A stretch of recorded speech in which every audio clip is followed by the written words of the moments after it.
This conference will now be recorded. Our topic tonight is developing and building relationships. And this is a question that Matt and I get quite a bit, and especially in the area of mentoring. How do you build a relationship with someone, or how do you take a relationship to another level? So I want to kind of put a couple of scenarios in your mind as we introduce and just start thinking around this topic. So imagine whether maybe you have been asked to engage with someone in a relationship. Maybe you've been asked to mentor someone or disciple someone, or it's develop an intentional relationship with someone. Maybe that's been asked upon you, or perhaps maybe you just feel the Spirit nudging you, that there's an individual in church or in your setting of some type that you want to reach out to and start a conversation and just kind of see where that goes. For most of us, at least I think, that can be a little bit unnerving. Like, what do I do first, or what's my first step? And it doesn't necessarily matter whether it's a mentor-mentee type relationship, or maybe it's a Sunday school teacher, Sunday school student type situation, or even as we went through some of these principles that we're going to walk through today, my mind kept going back even to my own kids. And as a parent, trying to engage in a relationship with my kids and take it to another level. What are some things to think about? What are some questions to be asking? What are some different ways to step into that? And so that's really the genesis tonight, and that's really the hope of what we cover. And Matt and I are going to walk through a few concepts, share a few ideas, and a few examples, and then we'll turn it over to discussion later in the evening. And so, Matt, why don't you pick up with the model we kind of settled on and talk through that just a little bit. Yeah, sure will. Glad to be with you all. So I'd like to think about this concept of developing relationships, 5 elements here. We're going to approach these 5 elements. This might be what the person you're trying to build a relationship with, this might be 5 requests that they have. Think about it that way. Or maybe 5 basic building blocks that is required, 5 characteristics. So we're going to step through each one of these, try to separate what they are and what they are not, so we can understand them. And then Arlen and I will provide some examples and what it looks like. So the very first one that a person needs or is asking of us is, do I matter to you? This concept of expressing care. We express care with those that we have relationship with. And so this is the very first of 5 elements. Show me that I matter to you. The next one, push me to get better, to keep getting better. This concept of challenging growth is a component to think about having present in your relationships. This gives us another category for which to think about questions, to think about ideas, to think about activities with a person. What are those ideas, activities, questions, conversations that would challenge a person's growth? A third one being to provide support. This person is asking you, help me complete tasks and achieve goals. Support me, come alongside me, come underneath me, empower me. This concept of coming around and providing that support is something that those we help and have relationship with are asking. Number 4 is sharing power. This concept of treat me with respect and give me a say in the matter, where we share power with those that we have relationship with, that we realize that this isn't necessarily a one-way street and they are not just the end recipient of our charity, but this is a relationship where we give and take and we share power back one to another. And then finally, the 5th one as being expand my possibilities. So that person is asking you to connect them with people and places, to broaden their horizons, okay? Expand their possibilities. And so this now gives us a wider angle view with this individual to realize that we are not the end all in this relationship, but I want to be able to connect this person. I want to be able to connect this person with the outside world, with other people, with a larger community. So these are the 5 basic elements of developing a relationship that we're going to walk through tonight, hopefully provide some example. Hopefully will spur your mind perhaps to some questions or maybe answer some of your questions. But if nothing else, as we leave tonight, that we will be thinking, okay, so I've been asked to step into this situation, or I have this relationship that I'm in. These are 5 elements, 5 spaces, places to think, start to be creative about, and to intentionally meet, okay? So what we're going to do is step through each one carefully. Arlen, let's start with expressing care. Sure, glad to do that. And we should mention, we got this model from an organization called the Search Institute. It's a not-for-profit organization that develops,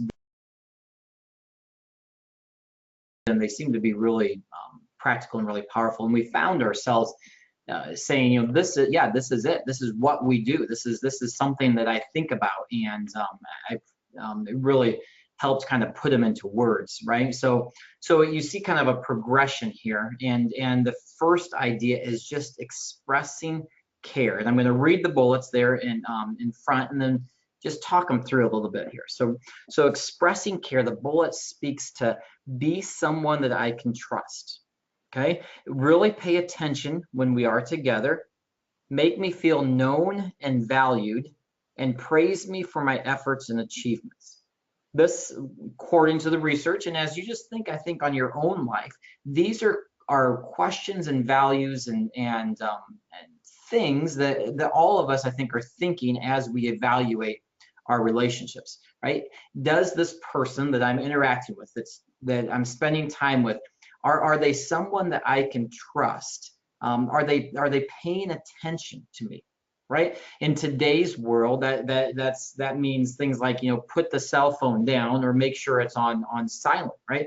There's been studies that say that even a cell phone, which I'm very guilty of this, right? A cell phone on the table, right? You know, just even like turned over on the table, just having that in, it's like a third party in that relationship, and it's kind of signifying that, hey, you know, you're important to me, as long as something more important doesn't come through on the phone, right? As long as something else doesn't interrupt us at this point. And so this idea of just really making sure that when your time is together, especially the first few times that you're together with someone, that they can tell that your eyes are on them, that this is your focus, your intent, and that they really matter to you. We sometimes talk about the idea that the goal of your first meeting is to have a second meeting, right? Is to show a person, because you genuinely care enough about them, that they want to get together with you again. And for myself, sometimes I want to cut to the chase and kind of get to a resolution fairly quickly. And lots of times, especially younger generations or whatever, lots of times that's not the most prudent or the most effective. You know, it takes time, right, to build that trust and that relationship. It speaks also to that third point: make me feel known and make me feel valued. One of the most fundamental needs for all of us is to feel heard and listened to. And so just being a listening ear, we hear about it all the time, but it doesn't make it any less true. To be a listening ear for someone, that they can feel like they were listened to and reflected back to, and that kind of a thing is a very powerful principle. And then the final point that I think is really really important is this idea of praising individuals whenever possible. If there's a effort or an achievement or something, just a step in the right direction, to really be generous with our praise. When I was in the classroom, and, teaching high schoolers for years, that principle struck home to me. I remember the Lord speaking to me early on in my teaching career and saying, there's a proverb, I think, that says something to the effect of, withhold not good from them to whom it is due when it's in the power of your hand to give it. And it's a powerful, powerful principle that too quickly, I think I jump to, okay, this needs to be fixed and this needs to be fixed and this needs to be fixed. You're not where you need to be, when in reality, let's take time at the beginning to build up those building blocks of trust and safety and encouragement and praise, and kind of build that relationship capital first before we get into the next phases on the list. So Matt, any thoughts you have to share with that, or else we can move on to challenging growth? No, yeah, no, that's excellent. I think some other, kind of examples of that is to find lighthearted things that to talk about and to share and have in common, or to celebrate. I think sometimes when we have relationships, especially with needy individuals, the relationship becomes primarily about that need.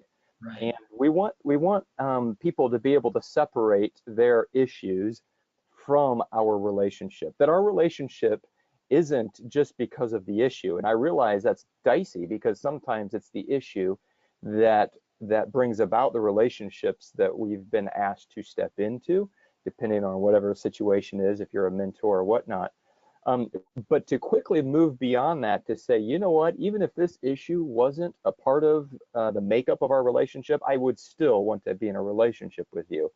And so what is that affinity? Is it a common love for music? Is it, do you know of their fascination for, or that they are an enthusiast of X, Y, or Z?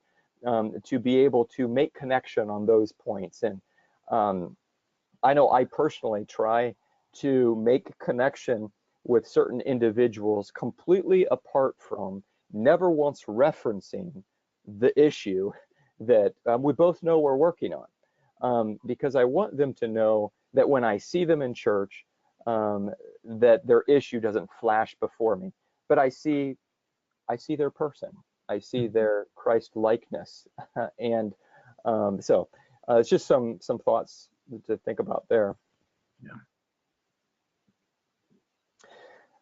So as we go to challenging growth, and that's really probably a segue to that, we express care, we're able to separate the person from their issue, but then now quickly go into challenging growth, and they want to be challenged in growth.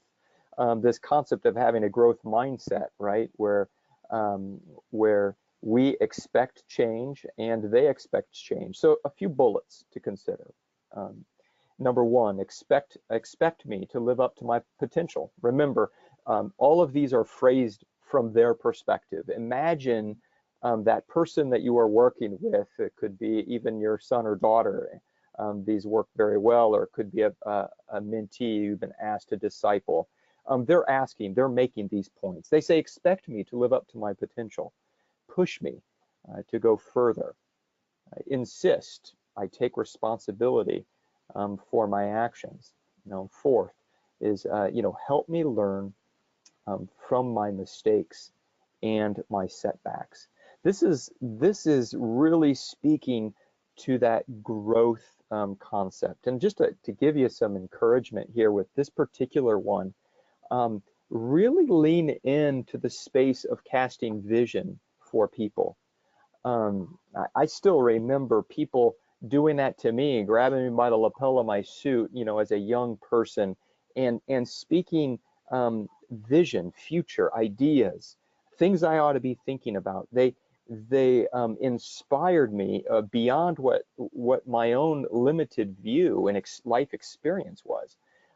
You have got, depending on who we're talking to, you might have more breadth of experience. You are able perhaps to be able to see to see gifting, for example, and to provide that vision really is exciting. And I think one thing, Arlen, I think about this particular one of challenging growth.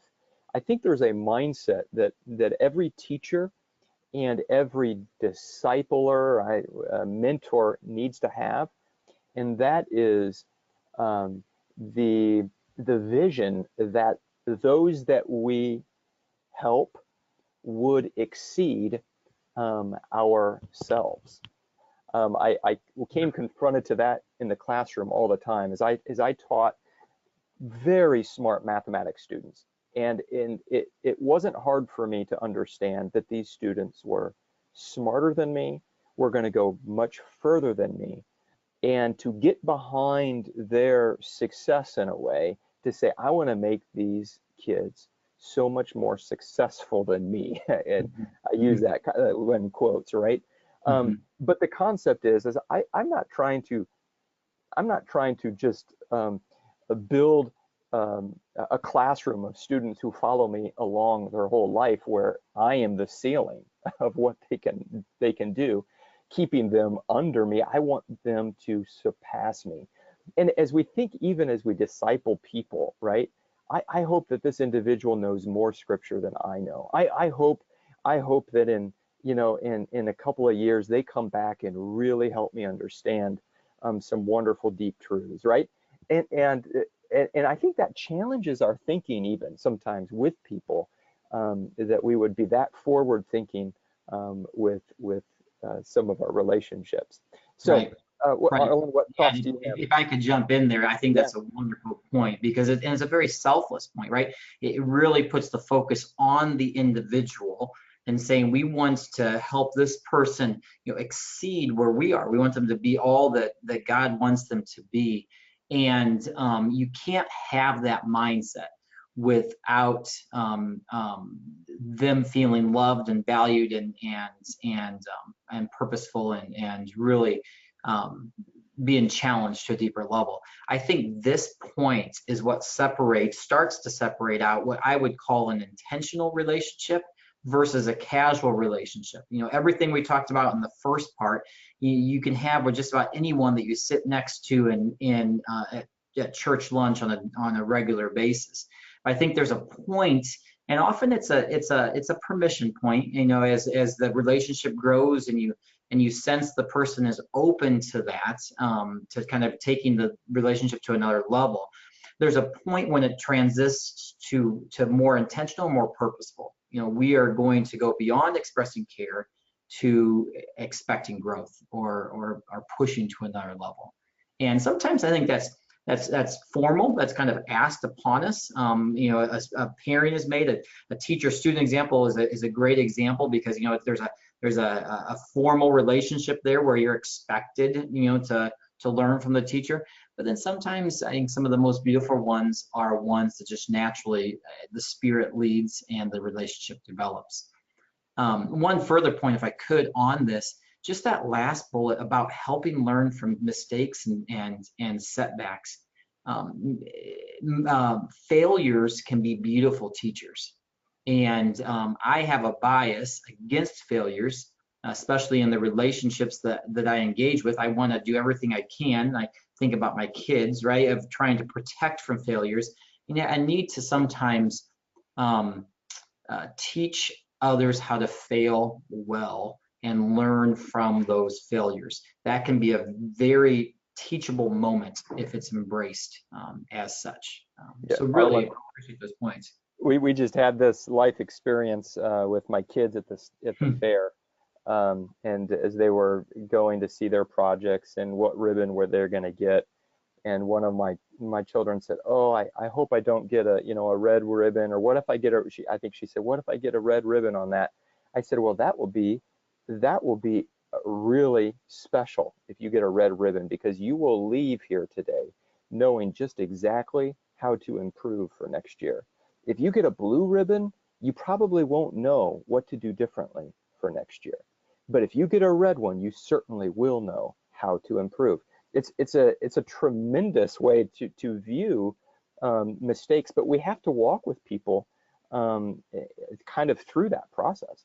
Mhm, mhm. And I think that leads to the next one. If you're ready, we can go to the next one because I think it leads greatly with that one. So these bullets here under provide support, guide through hard situations, build confidence and take charge, build my confidence and take charge of my life, help the individual take ownership of their life, defend me though when I need it, and put in place limits to keep me on track. So some big points to pull out of this one, but I think one of the ones that just ties real close with what you were sharing there, Matt, is this idea that feedback.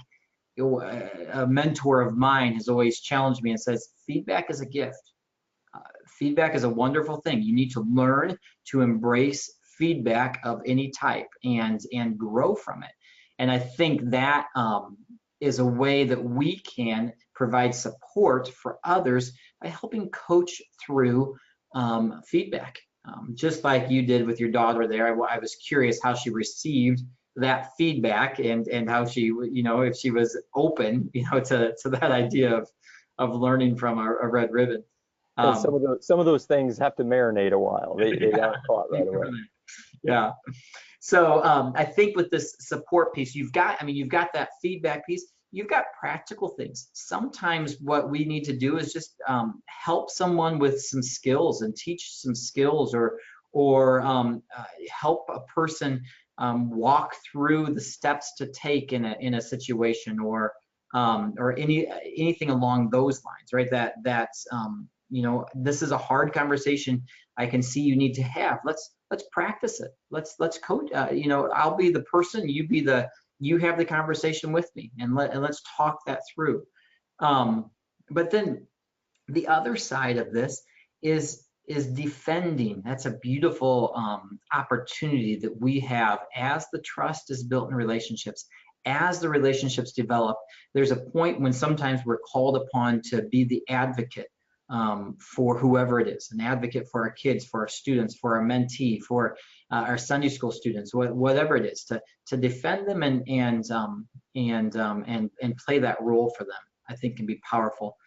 And then the last one actually dovetails with a question that one of you shared, which I really appreciated, and just this idea of how do we help put limits on individuals, and I would extend it just on relationships. What are the proper boundaries that we should be encouraging and teaching and talking about? And we don't have time to go into a lot of detail with that topic, but we have done another podcast on that. We've done another webinar on that, and there's a few resources on our website just on that whole topic of boundaries. That's a very real aspect here. Sometimes the role that we play, the most effective role that we play, is to help others learn their limits, and often that happens as we model those limits ourselves to them, and are willing to kind of put some boundaries around that relationship. So very powerful principle here.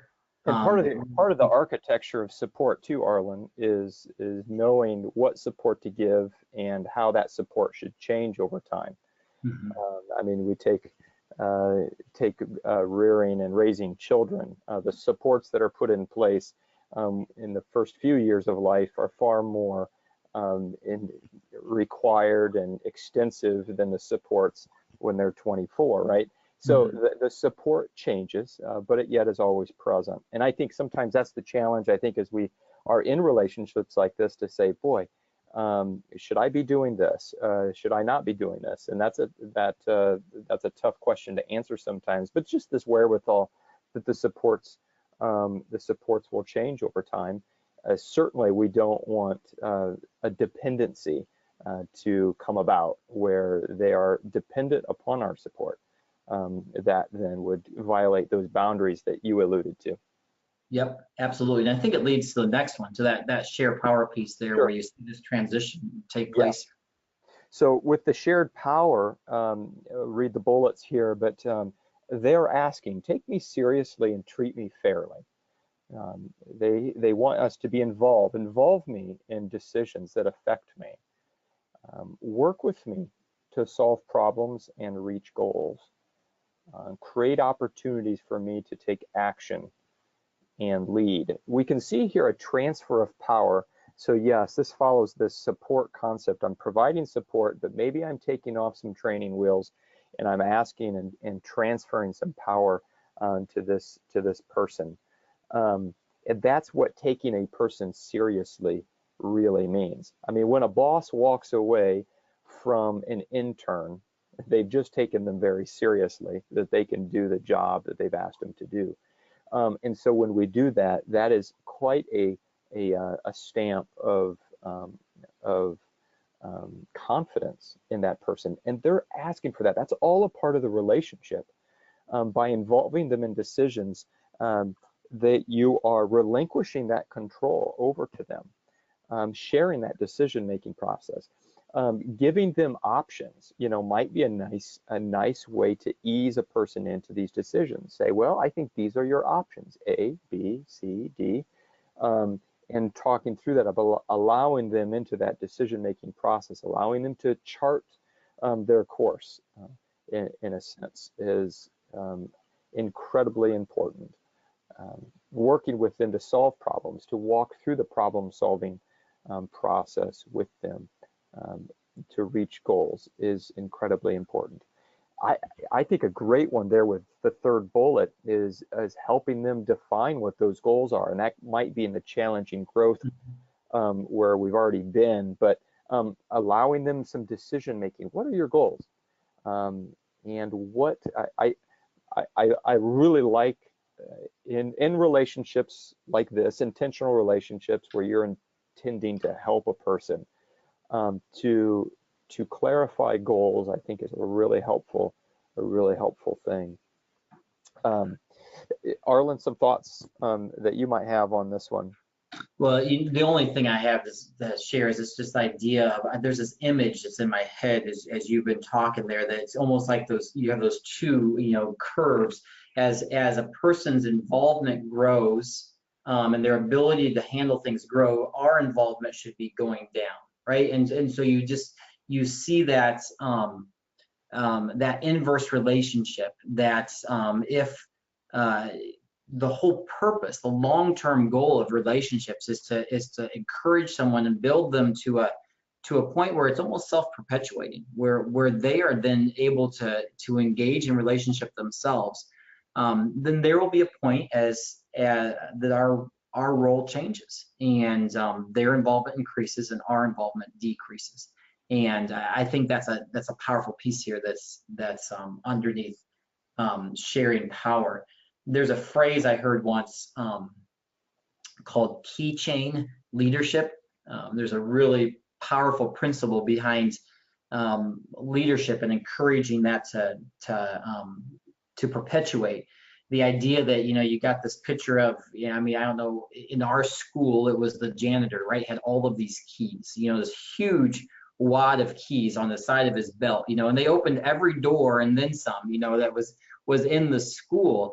And as a young kid, I always was like, man, that guy has power, right? Because he has all the keys, right? Who holds the keys has the power. The idea being that if we can start to share some of those keys, start to give opportunity for someone else to do what they can do, that's when we're really demonstrating confidence in them. That's when we're really showing that we trust them. That's when we're really kind of putting our actions where our mouth is, and allowing them to step into that, and then let the experience that happens there be a very powerful teacher for that individual. So really, really like that concept of sharing power. And it's not easy. I can think of examples where I guess using the vernacular here, shared power too quickly, or expected too much, and they simply fell under the weight of the responsibility and was not able to carry it out. I'm even thinking in church situations. There was a time where we were working with our young group, our young singles, and there was some tasks and things that we thought, okay, they should take this, by the horns and do this, and we didn't provide the scaffolding required to really allow that to happen successfully. And so then we're kind of picking up the pieces and kind of dealing with the fallout of what seems like a failure, right? And trying to work that through again. So it comes off pretty nice. I totally understand at these platitudes, but being able to do that is quite a gift, I think, and something, a skill set to really be nurtured, to know that balance of, okay, they can handle this, or the person I'm working with should be able to handle this, and then to entrust them with that, I think is really what this is speaking to. It's really good. Yeah. Okay. It ties with the last one. Mhm. Yep. So this idea of expanding possibilities, it speaks directly to this, right? Help us, Matt, you alluded to this early, help me to see the possibilities for my future. Help me see the vision. What could it be? Expose me to new ideas, new experiences, places, and tying in with that, introduce me to the people who can help me grow. A couple of thoughts with this one I think are relevant. I was speaking with a friend just this last weekend who has a senior daughter, and she's starting to think about going to school. And he was given the advice, and I think it's some wise advice, instead of trying to get her to figure out, his senior daughter, figure out what she likes or what she wants to do, sometimes a healthy question is, what don't you like, or what don't you want to do? And kind of give some experiences for them to kind of dabble. Well, maybe we'll try to do something in the healthcare field, do some type of job there. Maybe we'll do a job in the trades, and pretty soon I think we start to say, that's not really me, and that's not really me. And it's helping create those environments where by eliminating kind of what we don't like to do, we start to get a sense of gifting, and maybe this is where God is calling me to do. That's an opportunity we have in these relationships, is to start to expand those possibilities. It makes us into a connector, and we connect our mentee, our student, our child, whatever it might be. We connect them with other people and other experiences or places, which then help teach them even further.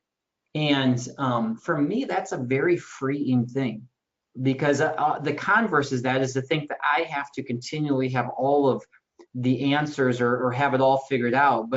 But in reality, sometimes what I'm called to do is just to connect A and B, and just to get this individual in contact with someone else who can then go to another level with them, or connect with them at our level. And so that lens is that takes the humility too, I think, to pass a student along. And I know my wife studied cello for a while, and she remembers when one teacher whom she loved very much, and she was rehearsing with that teacher, and that teacher came to a point and said, Rebecca, I am going to refer you now to the next teacher that you need, because I cannot help you anymore.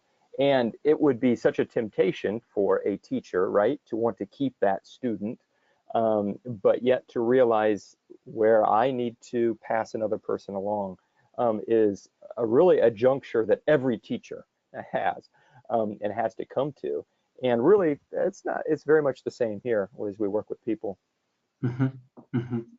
Why don't you go ahead and go to the last graphic that we have to share tonight, and kind of talk that through, and then So all of these elements that we've kind of been unpacking here tonight, you might realize probably don't happen at once, don't happen all at the same time, don't happen in the first 5 minutes of your first meeting.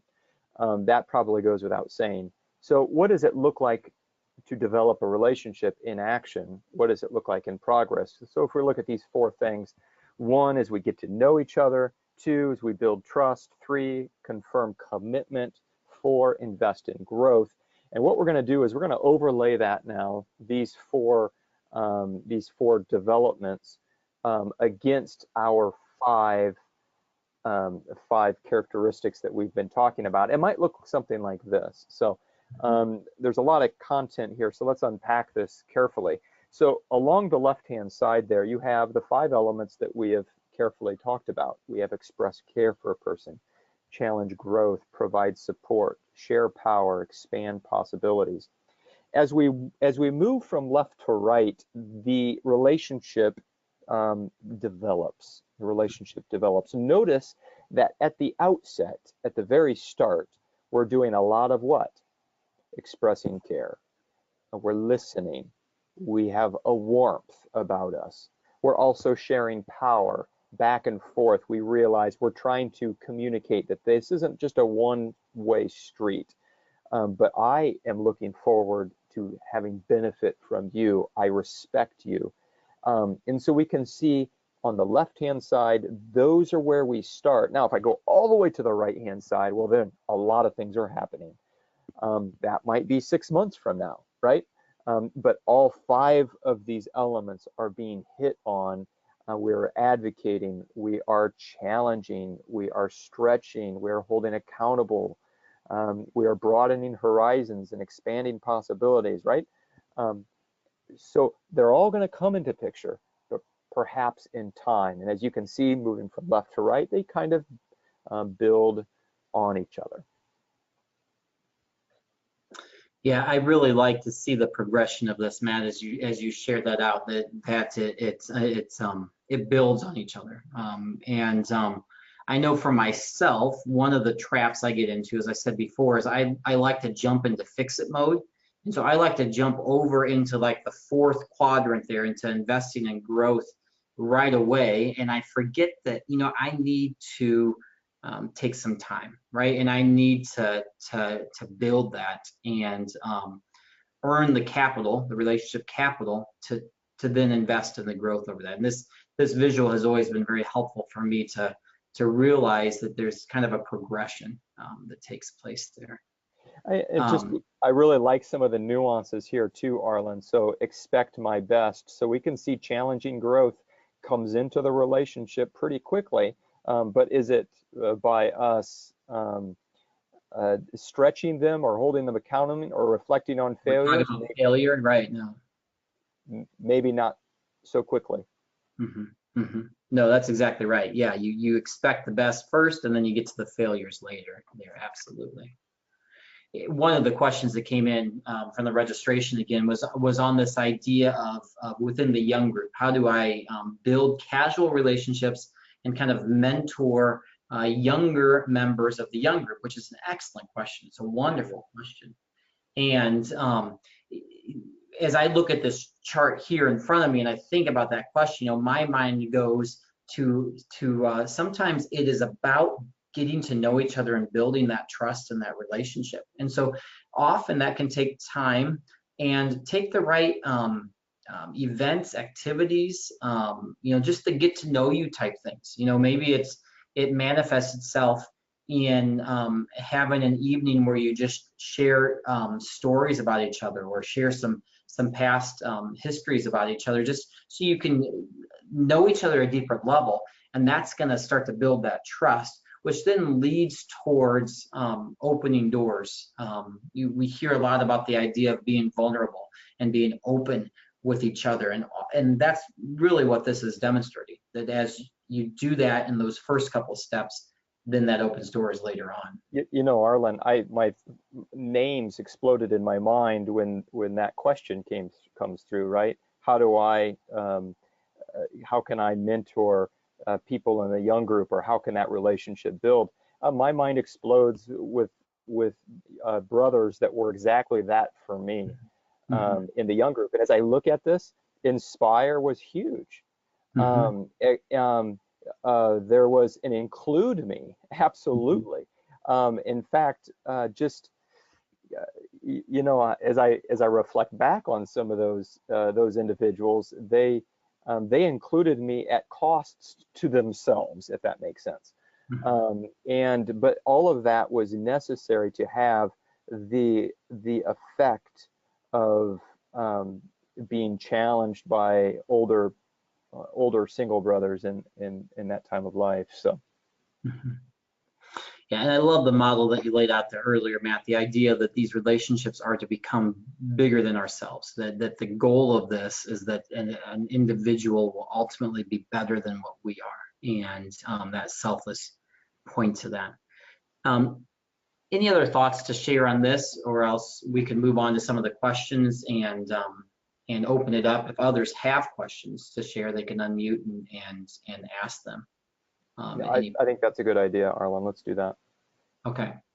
So if you have questions, if you have something you'd like to share, you can formulate it and unmute your mic and share it. Just a few that we gleaned from the registration, and we've already talked about a couple of them. The last couple there on that page we already talked about. But the first one, maybe Matt, I'll ask you, what is your favorite tactic to understand others in the way that they want to be understood? Kind of an interesting, nuanced question. But that is an interesting question, and there's, I'm sure, a lot of excellent ways that this could be answered, and I certainly won't touch on all of them. But one thing that comes to mind is to ask permission. I think asking permission is a tremendous way to show respect of another person, to get their permission to speak into their life. Ask their opinion. So, for example, just to simply ask this question: do you think I understand you? I think I understand you. Do you feel like you're understood by me? To give them permission to say, no, Matt, I don't think you do understand me. And then to take that at face value and say, okay, I need to listen more, then help me understand you. So the favorite tactic to understand others in the way that they want to be understood is, I think, to be a questioner, to ask questions, to ask permission, and to allow them to confirm they've been understood, or rather than me deducing or thinking that I do, if that makes sense. Mm-hmm. That's a great point there. I think for the second one, how do you motivate a mentee who's not interested in having a mentor? The initial thought, that comes to my mind is that you start slow. You definitely don't. What you don't do is you don't jump over to the right hand side of that quadrant and try to invest in growth right away, or tell them what to do, or overdo it there. I think you start there with just seek to create an environment where you listen and are warm, and start to, and maybe again in the church world, maybe it means you just purpose to try to have lunch with them and just have a general conversation during lunch, and do that a few times and let that relationship grow.